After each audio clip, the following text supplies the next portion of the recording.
Augustus 2018. Elfriede Barendijksteel. Cultuuricoon, eerste vrouwelijke voorzitter van NAX. Elfriede Josephine Marie Barendijksteel, icoon van de Afro-Surinaamse cultuur, was schrijfster van theaterstukken, organisator van kotoshows en regisseur.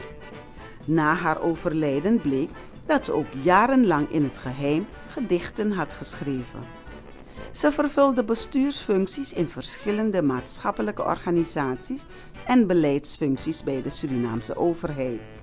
Tijdens haar 30-jarige dienstbetrekking als leerkracht aan de Christus Koning Mulo School heeft zij er systematisch naar gestreefd dat haar pupillen hun kansen aangrepen en een toekomstige carrière veilig stelden.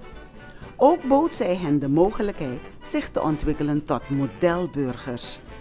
Elfriede Barendijksteel werd op 22-jarige leeftijd lid van de Organisatie voor Gemeenschapswerk NAX en bleef gedurende de rest van haar leven een actief lid.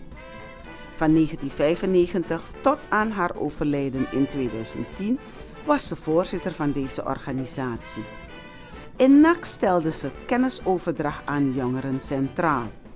Elfriede Barendijksteel richtte zich op het uitdragen, ontwikkelen en versterken van de Afro-Surinaamse cultuur, maar deed dit heel duidelijk in samenwerking met de andere culturen in Suriname. Ze werd gedecoreerd tot ridder in de ereorde van de Palm en officier in de ereorde van de Gele Ster.